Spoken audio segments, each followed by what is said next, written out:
État des droits au état des droits état des droits au Congo là c'est là mais état des droits ça qui vita quand même à Libanda à 13 ans hein ça dit Mouto va tenir comme on a à 13 ans mais Mouto va dire que il y a zoki mbongo wana PC 6 ans Mouto va ne ko so alors ça va marcher si maman a maman ba biloko ba dimanche wana muima azui na maman za Libanda ma copine boyoka toke na okabo parce que tozana besoin ya batu nyonso balingaka makambo bien ba s'abonner pour ba s'abonner kaka babi Congo Amérique TV awera date nada za pona nga batu na nga nyonso balingaka nada ba s'abonner pour ba s'abonner ka so linga nada te yo mtoye ba pona okato makia likolo na koi ba s'abonner ka ba kiemba. Vous s'abonnez massivement à Congo Amérique TV. Il y a des chaînes qui sont au base. Ceux qui sont là, donc, ma belle na carte Congo Amérique TV, vous s'abonnez massivement.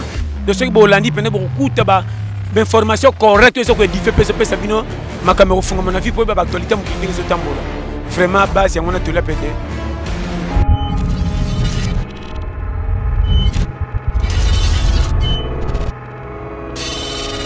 Vraiment, on va abonner à Bisso, tout bateau va Bisso, bateau va continuer toujours pour s'abonner massivement, bateau va partager surtout la vidéo sur la Bisso énormément bien déjà. Un grand merci, n'a pas abonné tous les sites.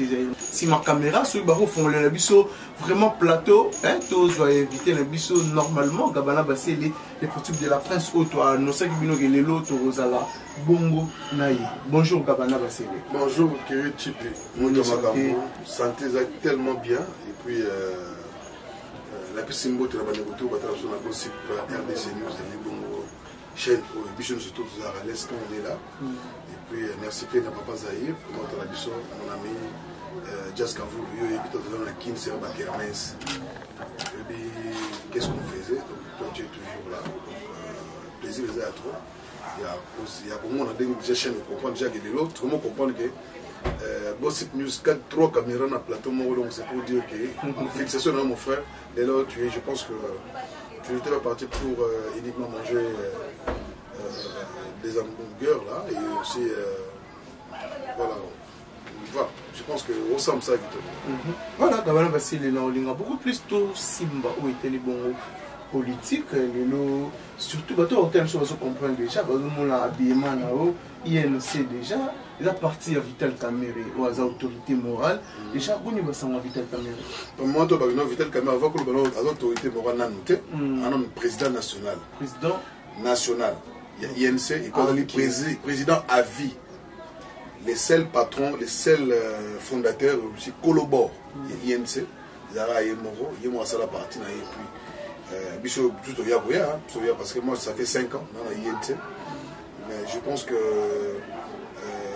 tout le monde nous sommes pour nous caméras pour nous tellement à richesse à Moka mon lilo tous en cobalt tous en diamant tous en cuivre mais sur la sagesse politique sur la sagesse et l'intelligence de la politique congolaise nous avons Vital Kamere et c'est la raison où le chef de l'État malgré qu'au Vital Kamere, le chef de l'État s'est proclamé, c'est ce que le peuple congolais, aussi le peuple africain attendait du chef de l'État et de reconnaître la valeur de la personne de Vital Kamere.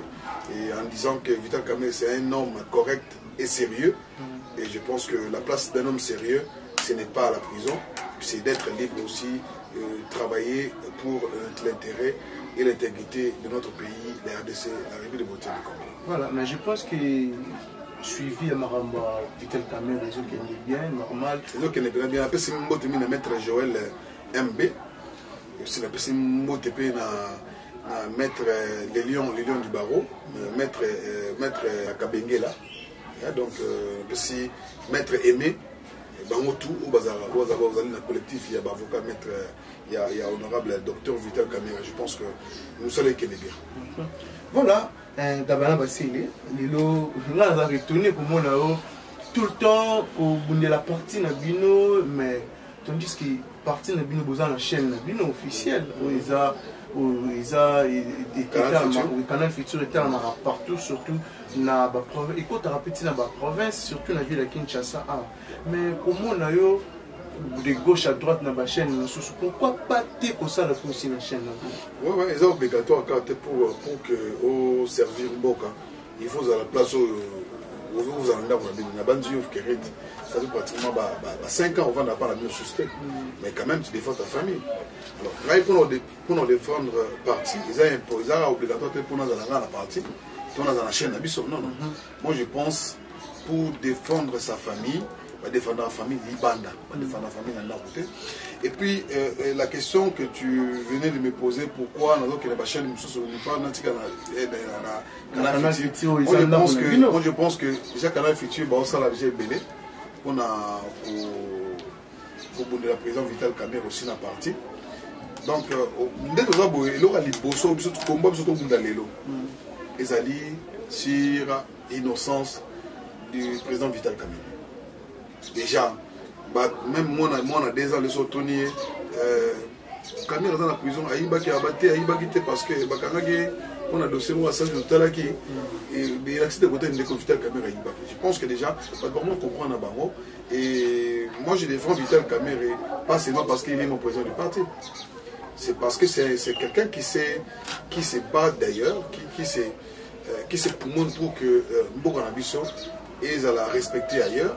Et aussi, c'est quelqu'un qui maîtrise bien la politique africaine, aussi la politique bantou. Parce que prenons par exemple, Vital Kamerhe en 2000. Dans le président de l'Assemblée nationale, en 2009-2010, à Kitaki, c'est Assemblée nationale, c'est parce qu'il a réclamé qu'il droit à peuple congolais. C'est-à-dire, président de l'époque, président Joseph Kabila, a Sengaki que troupes rwandaises, par contre, en Est. Alors, tellement, Azalaki secrétaire général, il y a PPRD, parce qu'il y a ça va PPRD. C'est lui qui est vraiment le véritable fondateur, il y a PPRD. Et tant qu'on a dit que l'intérêt peuple congolais déjà tout ma relation bien été dans Rwanda, mais à l'époque affaires étrangères dans l'intérieur, parce que pour tout rwandaise dans la RDC. Alors étant présent à l'Assemblée nationale, qu'on a protégé l'intérêt Yamboka. Mais ça n'a jamais le parce qu'on devait d'abord lui considérer que le président de l'Assemblée nationale pour traiter dans la carte assemblée. Et c'est à partir de l'année. C'est à partir de l'année. C'est à partir de l'année qu'on a aidé Bisso pour que tout solo lango parce que maman est allé mboka la décision a bon parce que ça appartient à nous non il faut qu'on intéresser ba bengi ba kelimi beko bengi ba député ba mika ko zwali comment concentration ba nini ya ko décision pour que situation soit trop prendre des quotas ou pas alors ndeko Vital Kamerhe est tellement un souci à peuple congolais tellement un souci il y a entendu à RDC Mobimba n'étant en tellement à risque à perdre présidence de l'Assemblée nationale deuxième personnalité Mboka et moi j'avais compris que les messieurs là c'est quand même la personne aujourd'hui ce qu'un jour tous en aillent na Mboka Nabiso je pense que Mboko reçoit valeur même yo nengo que ozo boulé mikolo qui n'est poto na bonne poto qui n'était donc moi je pense que c'est une occasion peut-être non le monsieur là malgré que vous avez beaucoup opposition bah MLC mais je pensais les régions de Vital Kamerhe pour être na même bain oyo peut-être peuple azali gozela et pas naïe et puis c'est surtout l'idée de la personne qui m'a convaincu d'être d'ailleurs le président Vital Kamerhe. Voilà, Gabana Basseli n'a évité Maramba Vital Kamerhe. Il y a des gens au bazo monango flou, il y a des bateaux au bazo confirmé que c'est vrai, azo mérité peine nae ya Marambo à Salaki mais biso tu ebiki. Nana bano lo molo bien besoin mérité peine nae. Kérit, oebi Marambo ya dossier 100 jours. 100 jours oui. Auteur. Il y a détournement. Oyo. Bao bana ko condamné. Ezaki Jamal. Tout que dans la genèse. Jamal, tant on ressemble à l'obak, il y a 57 millions à Yimoko. Azwa Yango, gouvernement Pessaï. Alors, déjà, tant qu'on ressemble à téléphone et bungi. Déjà, ce qui yo ke to bita ebungi tenga mazwaki yango même soko bungisi yango tango bi Guillaume dozwaki yango automatiquement so biso tozanga kana pango automatiquement biso faut batika biso. Alors siko Jamal mutazaki auteur il y a des tournements fondela ki lokuta wana albeka so gimbon mais tango to na deuxième degré wa Jamal a payé 6 ans Kamera a payé 12 ans c'est-à-dire muto basita ki nakati ya vol wana to détournement wana donc muto oyo babi ke ye azaki ye nda détourner ko bafunda ki détourner ki mais à 13 ans. Hein, c'est-à-dire muto batanga comme na a 13 ans mais muto babi ke ye azoki mbongo wana ba payé 6 ans. Muto bane ko so ana sa ba marchand si maman suma mama biloko ba dimanche wana muima azi na mama za libanda ndeko na ngai oyebi mboka na biso baye o ba otala biso libanda bayebi niveau justice na biso BBC ba makambo yo ozo ko lekela biso lelo ondima te lelo mboka na biso ya décision sur la valeur te ils ont une valeur. C'est que tu comprends que justice est beba d'accord. Et beba. Tandis que toi un état de droit où état de droit wapi. État de droit où au Congo là. C'est là besoin état de droit ça qui vite quand même en Libanda. Biso to biso baka état de droit Cameroun na prison miyibi Libanda. C'est état de droit Cameroun na prison miyibi Libanda. Est-ce que vous comprenez? Si réellement. D'après votre INC, était des droits qui existaient. Non, non, ne va mettre en pratique. Parce que ça va mettre en pratique. Dès le nom, tu vas mettre sur ma sola quand même, tu vas souster. Et comme on a l'histoire, bah quand on a une série boy. Donc moi je pense qu'aujourd'hui, ils ont un oyo état de droit, batubel, baobé état de droit. En fait, président Félix Antoine Tshisekedi a pensé qu'on mettre en go sur pied pour battre tout balanda. Mais c'est comme s'il y a d'autres personnes aujourd'hui. On a besoin d'état de droit, on a un slogan. Voilà. Voilà, mais est-ce que c'est vrai réellement en 2023, INC vous a toujours derrière le président Félix Antoine Tshisekedi? Pour qui maître Mayo a confirmé qu'il pour soutenir le président Félix en 2023. Oh, c'est qui pourquoi pour l'instant comment mettre Mayo? Je pense que maître Mayo Azali Mutomaele tu na INC nous a 4 Batamaele na INC. C'est autour là bango D, tout 3 Bazali à part le docteur Vital Kamerhe. Bon, moi je pense que déclaration na isa ko engagé Yemoko moi même opinion non peut ça yo, ils ont opinion à partir il y a d'autres opinions tout ça là ngobiso moko personnellement. Maître Mayo c'est un homme très intelligent et très intègre. Mais moi je pense que idée naie, ils ont engagé Moko. Et puis je pense que son secrétaire général, Billy Kambale, a confirmé qu'Indego Vital Kamerhe a permettre à Bisso de soutenir le président Félix en 2023, de soutenir Bisso, peut-être aux Aliboé, leader à Zambo na parti. Même la cache ou la cache, leader est à Zambo. Leader. Oh, ils ont agi d'ensemble. Non. Leader na cache et Zalaka Félix. Mais coach ils ont Kamerhe. Donc c'est pour dire que ceux qui sont coach dans la prison, est-ce qu'on a un renseignement à cacher ça la mort, réunion Moroboé, ils ont depuis quand ils ont pouvoir de ça dans alors moi je pense qu'aujourd'hui si soutien il y a INC na président Félix Tshisekedi moi entre parenthèses parce que nazo maîtriser mais déclaration il y a Mutanabiso Mutamayo je pense que ça équipé ka Yemoko Yemra pourquoi le baki ango parce que il a dit tout le monde a entendu que à Solara président Vital Kamerhe à chaque fois. Je pense que c'est un master. Donc, Moutaro Kabolandeko, Ndeko Mayo, na président Vital Kamerhe a zaté.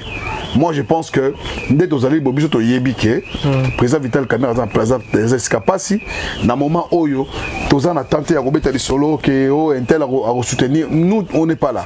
Mais c'est vrai que le président Vital Kamerhe a dans la souffrance et que cette souffrance est démérée et que parti est décidé que tout soutenir. Quand je dis parti, c'est-à-dire nous dépendons, étant que secrétaire politique national en charge de la culture, nous dépendons de notre secrétaire général. Parce parce que secrétaire général, secrétaire politique national. Parce que moi je suis là, en fait tout ce qui est communication, tout ce qui est politique nationale, il y a parti dans Naïbi. Donc secrétaire politique nationale.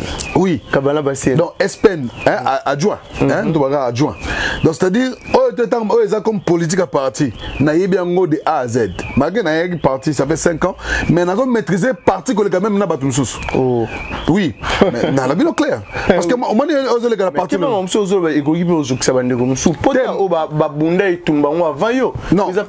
Déjà au lobby yo loba nanga jaké maître Mayo et le lobby on a obi que na yo soit qui on a bon et soit qui c'est obligatoire tant que mutu so qu'il gamosuyo au comme ça on le voit likambo net on a zoloba net pour par exemple je peux le dire aujourd'hui que actuellement la politique de l'INC je le maîtrise mieux que maître Mayo. C'est vrai. Donc parce que moment mais je te dis non on a le sérieux parce que c'est notre doyen ils a pas une bateau va sali parti. On lui donne beaucoup de respect et puis en aucun jamais au tika comme membre à critiquer maître Mayo. Mais on maître Mayo azaki vice azaki VPM et puis après on a force de temps aux assemblées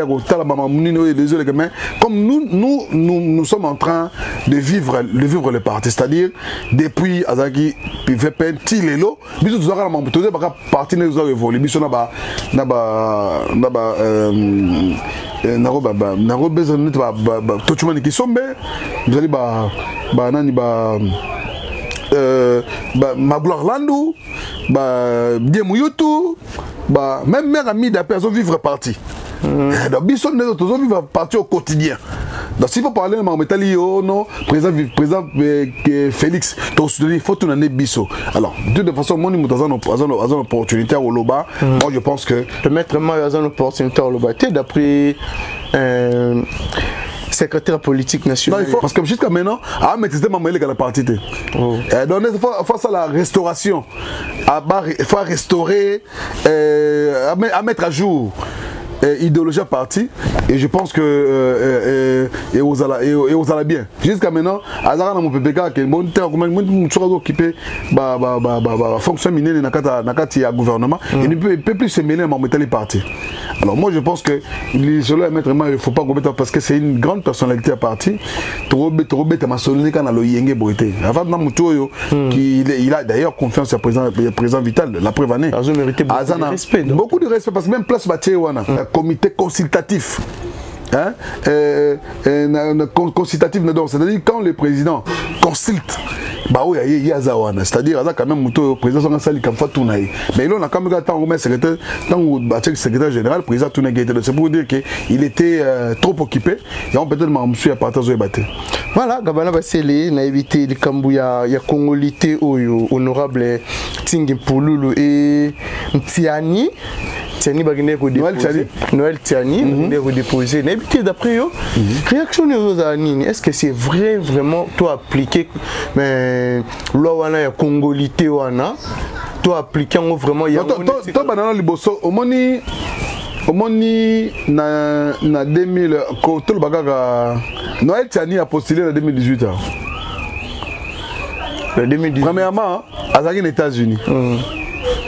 Dès que tu as une nationalité américaine, dès que tu as mais tout le monde regarde du coup paf tellement à sur la décision oh il a bêti ça va arme. Moi je pense que biso mamoto la honte parce que déjà au moins déjà ça risque de nous ramener à tribalisme parce que même le président Félix Antoine Tshisekedi a tellement tel tribalisme mais je pense que c'est la porte pour nous ramener à tribalisme. Prenons par exemple Kerit netingai na toloba na mona netingai papa na congolais na botana mona mosimo wazali française.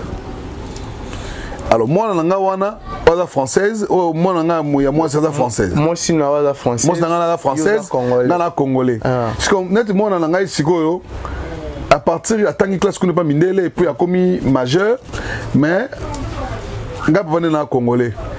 Tango aye sikoyo pour na servir mboka. Tango aye pense ma yela yibi pa mundele pour la biso.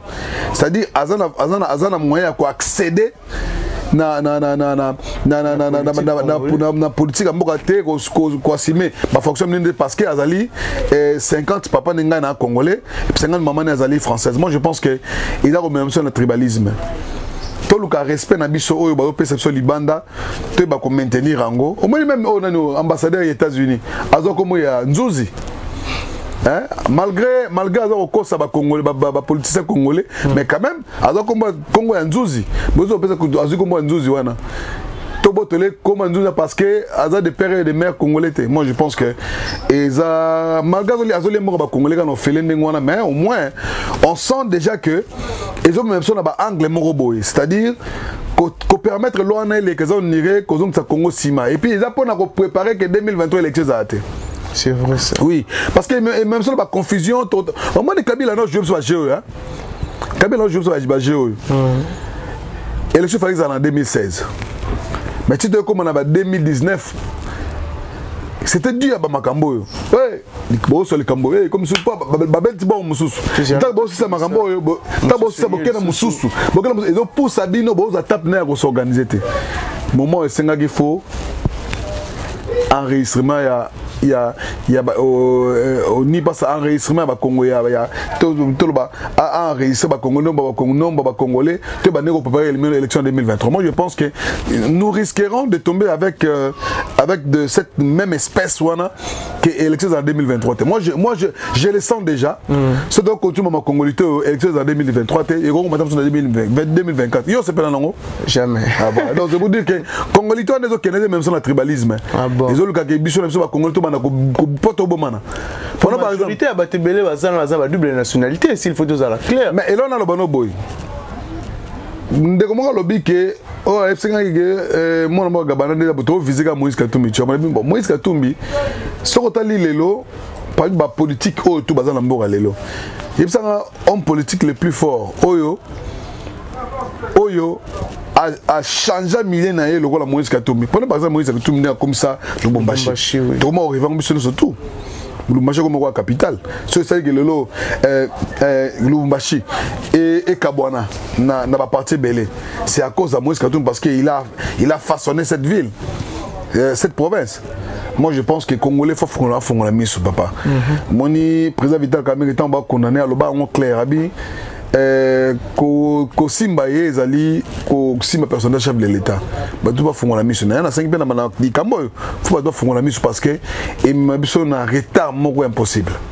Voilà, Gabana Basile n'a évité, même si le président Vital Kamerhe est en prison, mais tu as vu qu'ils travailler ensemble. Ensemble, na président Félix Antoine Tshilombo Tshisekedi. Voilà, président tous les Congolais, président surtout. Tant au retard la Mboka, en tant que Congolais patriote, est-ce que changement est allé? Que na régime au avant na régime au après mais yo mo za na misute yo mo zo mo na teke Congo baby na ligne avis na yo pa bato ba rotala yanga na tuni yo même yo moko au moins teke Congo baby quand tu connais la Covid-19 makamo yo mo teke rien ne marche na Congo. Quelles sont les difficultés? Na bien obi congolais adam ta touche à touche COP deal oyo ndeko Vital Kamerhe na ndeko Félix basalaki pona alternance le lokota na mboka. Mate Fayulu c'est qui te peut ses raisons. Mate Fayulu azaki na bandeko nemi balé bemba na Moïse Katumbi. Mais le Moïse Katumbi na bemba zo lia mbongo na pouvoir ningo sakanate. Mais ndeko Vital Kamerhe wana zo lia te. Mais zaki COP à deux personnes. Donc c'est pour dire que ceux qui basent na vision na bango basent na ngoli boso bango mi baleka ba kumbela Congo ba kumbela wana peut-être le Congo mon changement tala Congo na tambola to ba Covid-19 pour boire sira ki biso qui non to asira ki bino to asira ino parce que nous on suivait la vision il y a Fachivite parce que pouvoir on va confondre exact pouvoir cacheter quand j'ai compte ça va te belé pouvoir aux alliés à Fachivite Félix Antoine Tshisekedi, na Vital Kamerhe. Ah ok. Donc ça pouvoir ya bango mbale. Mais moi déjà sur ça cop de personnes. Pour dire ceux qui soit baksami et le musu dire comme trio. Sur comme 4 comme 4. Déjà be déjà. Biso to bi mieux vaut être celle qui est mal accompagnée. C'est-à-dire quoi? Tozaki celle biso mi balé. Mais tu accompagnement de comme Mabé. Moi je pense que Lelo, président Félix, il faut vraiment s'impliquer. Il faut s'impliquer dans le pouvoir. Moi, 2 ans et Tikali. Déjà, moi, je disais que Moïse Katou est compliqué. Pour que tout peut-être bien balouguer. Donc, président Tikali, donc, des arbres potentiels, d'autres amine d'élite de combat. On dit maquillé, Nandenga Zalaki, il y en a des confiteurs qui sont dans la prison. Il y a des choses autant on parle ça avec des larmes. Ça nous fait mal. Comment on a Mouto à Bundi a passé tant de plus de 35 ans à Bundi pour que comme à niveau tout en alternance comme yo que tu vas un jour président Moro contre le pouvoir peut-être en CDC et l'excellent Moussou Aye parce que les passages de pouvoir civilisé. Ils allaient rater. Mais les autres comprendre. Est-ce que 2023 ils allaient? Pour nous, on a toqué le boy. On a raté. Ils allaient rater pour un. Non, net comment qui est délicat. Réseau à la Covid-19. T'es réseau à la. Moi, je suis congolais. Bon, moi, je suis calato. Pour moi, déjà. Vital Kamé écarté. Moïse Katoum déjà congolais et le mouton a tiré le mouton me souffle pas bête sous bord. Ton pousse la rame malé ti au moins même tu consommer 2023 p commis l'élection Sami PT 2024 p 2025 tam sur l'élection 2026. Et voilà. On a peur à ça. Tu souhaites en côté mais on sent déjà que Romo Kendelo yo. Il n'y a rien qui va marcher. Ah bon, il n'y a rien qui va marcher. Gabana Basile, n'habite tant au Tangi Kombo ya Ndeko Moïse Katumbi Chapwe. Et rappelez-moi Marambebele, les lots comme on a Ndeko Nayo, Ndeko Jakindala, acquisé na makambo ya Rox Kadiombo. Max Kadiombo. Oui, Max Kadiombo. Max Kadiombo, déjà yo, attends que Congolais ko solo comment. Bon, Max Kadiombo, surtout Ebiki, ngana Ebiki Kabana Obelana. On a oublié là. Il solo ba poison. Non. Il solo. Oui, il est solo. Ba menace. Na bien. Na revenu car maman oublié ba poison là. Il y a que des confiteurs comme baba na que il me poison ba te bien na présidence. Na ko peut-être le poison depuis on a tchakana. Depuis quand ta prison en 2020. Il le poison ba continuer ko fara. Mais tous à la paix sincère, oui que na présidence ba te belé ba tiki biso na pouvoir. Il y a on a tout ce qu'on a habité ba to ba ça poison parce que poison ça la 2 ans na climatisation. Et pour ça, ça la langue. Et bon, ngana ebiki, ngana ndenge ngana ebeliki, président Souana, comment on dit, déjà, babora bakisi déjà, mais badoa continuer au Koufa. Et puis, moi je pense que tant que vous c'est comme si vous acquisez le président de Baby, c'est-à-dire, tant que déjà, papa Lekinaya Koufaki, de reste mémoire, monseigneur, communiqué officiel d'ailleurs que Covid-19. Mais papa Gérard, hein? Monseigneur Gérard. Après, tu as un maître Moukenda Koufi, babi Covid-19. Mais tant que nous avons solo gobi que les poison, on ne peut éviter qu'il y ait un tchak. Bon, même Moutazo Sambakout, na Moutazo Sambakout, ça boye. Net à la tikash, net de tout ce tcharaboye. Babi aussi dans les Moutouba, bâti la ni maître juge ni poison. C'est pour dire que Congolais, ils ont la politique moi baka diosha. Kadiosa, c'est-à-dire. Vous comprenez que c'est mais bon, moi je me en musique, vous comprenez. Moi politique à Bakadiocha. Il y a moi c'est-à-dire Bakadiocha, vraiment un système qui a diabolisé. Tout le monde Bakadiocha, tout le monde tout ne Kadiocha nan. Tout le monde dans Kadiocha nan. Kadiocha nan. Donc c'est-à-dire politique à Bakadiocha, de ce type là, il y a diabolisation. Ils ont moi tribu moro boye baza la politique moro pour pas initier yo pour pas initier yo ba initier na le moro kaka le tribalisme est tout voilà ça règne mais c'est que les chefs de l'État n'aiment pas oazo bundelango yango na et puis malgré zo bundelango mais ça continue quand la nomination tout le monde va de chabazo gagner bon voilà alors moi je pense que les lots tout ce kalikambo et ça fake news ça nous amène à rien. Ah bon. Et même ça, on a besoin Congo de la INI et tout ensemble pour que tous les chefs de l'État avancent puis 2023 élection et ça na ba condition malam. Voilà, mais n'habiter tout le monde a bande rebelle. Bah c'est un atterrissage forcé na Goma place au secrétaire général Volké ou Salama. Pourquoi pas la délégation tout le monde a gabana passer les qu'on atterrir na Goma ensemble na INC.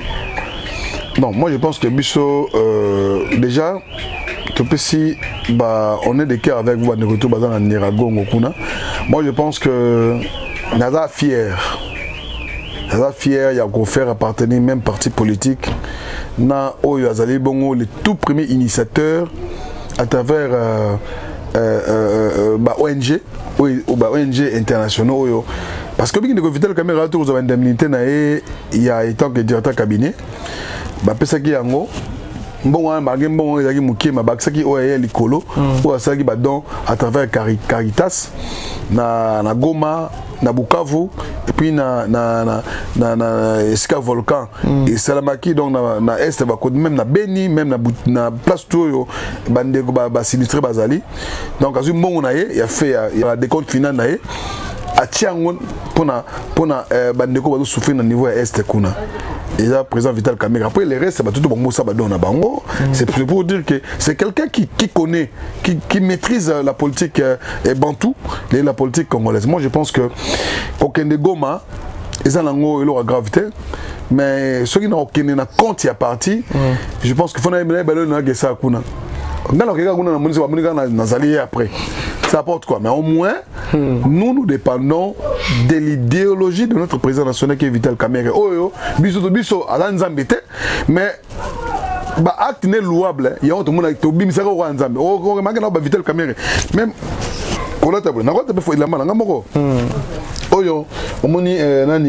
Oyo, tout ça c'est uniquement pour remercier le président Vital Caméra par rapport à Nyos Oazali Kosala. C'est parce que voilà. Voilà, je pense que ça nous fait du bien qu'on retrouve le président Vital Caméra, apôtre Jésus Turland, pasteur Nanga, il loue, loué l'action au président Vital Caméra Azali Kosala. Moi je pense que c'est vraiment très important. Il y a qu'on remercier. Alors, s'il faut revenir pour la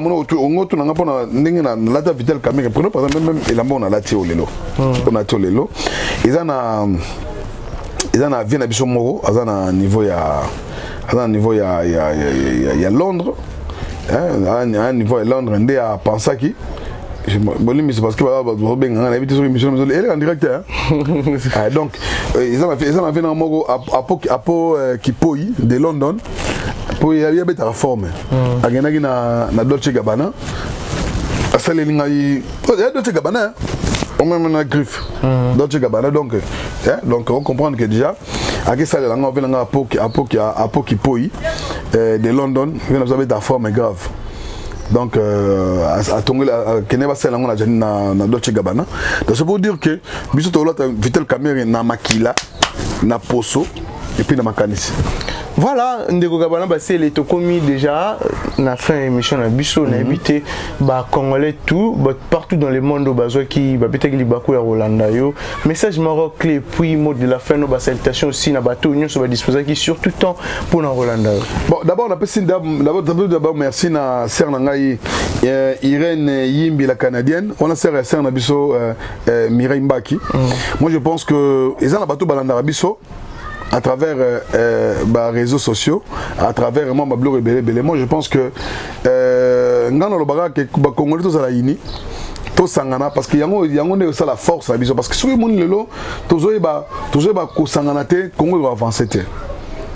Comment avancer et aussi bien ba de boza na poto boza la que biso na bin tous à la na ba condition même gloire bombe que solangi na yango et puis ils sont tellement nombreux bazar na besoin ba conseil na biso.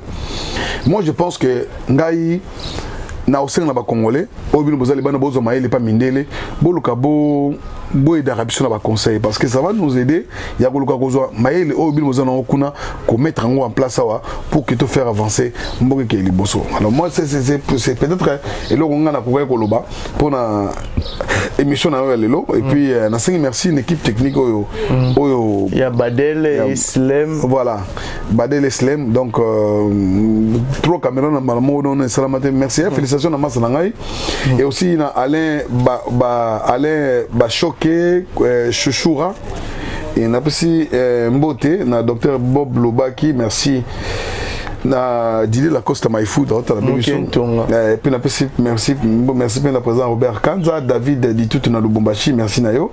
Et puis na Ricardo Lombo à Bibiso, na pesibi mbote na Mireille la japonaise dans ce jour na Niba Kinshasa et aussi na Général 5 étoiles. Moi je suis Général 5 étoiles, secrétaire général Bibiso, Billy Kambale.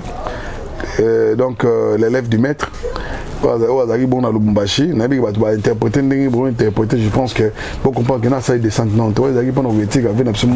mais d'ici là, on va faire une grande descente qu'on a et plutôt mais merci et surtout là on pense que na fila basile pas la biso mbote fila basile parce que d'autres perdre moi dans la biso donc nièce na biso na kombo ya Gianni Missia Basile, je pense que tout ça na deuil na bandeko to azo occasion la biso le parce que merci mingi na bino à travers un message Aziz Akonga depuis Angola, merci na soutien na bino bozo apporter na biso na PCP mbote na Hélène Jondo Apareko, merci na yo mais na yo Kerit surtout ndenge au pensant que nanga vraiment je suis très ravi et très flatté. Voilà, un grand merci surtout Aline Kaking a passage obligé donc PCP mbote na Robert Amissi na PCP mbote na Philippe Rami Amissi Afridiam Multimédia à travers depuis Tanzanie et Willy Moucheni Code Mondial et na pesi mbote mingi na le Mandela congolais. Zonga pena bien. Le Mandela congolais bien. Vital Kamel. Comprendre que ma Congo vont comprendre. Ouais bito au saberer hein. Ouais bien Afrique du Sud ba komisa Mandela. Mais na Congo tout ça la Mandela, tout le monde na miso doit comprendre té. Ça dit mouton anima ko souffrir anima souffrance pour na intérêt peuple naé.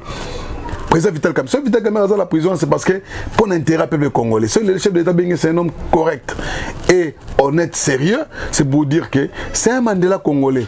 On doit l'admettre à travers dire Nabiso. Alors, dans la Bible, merci Nabino. Je pense que ma soleil allait au sol. Voilà, un grand merci. Surtout Nabato, tout va disposer de temps pour Orlando Bisso. Vous hésitez vraiment à partager la vidéo. Il y a les lieux au Salabiso énormément bien. Merci vraiment à l'équipe technique. Merci. A copine boyoka toke na okaboy parce que tozana besoin ya batu nyonso balingaka makambo bien ba s'abonner pour ba s'abonner kaka babi Congo Amérique TV awera date nada za pona nga batu na nga nyonso balingaka nada ba s'abonner pour ba s'abonner ka so linga nada te yo mtoye ba pona okatoma kia likona ko ba s'abonner ka ba kemba. Vous s'abonnez massivement à Congo Amérique TV. Il y a des chaînes à Mikolo base. C'est que vous l'avez dit pour moi. Donc, ma belle na carte Congo Amérique TV. Vous s'abonnez massivement. De ce que vous l'avez dit, prenez beaucoup d'informations correctes. Ce que vous dites, Sabino, ma caméra fond mon avis pour l'actualité. Vraiment, base, il y a mon atelier pété.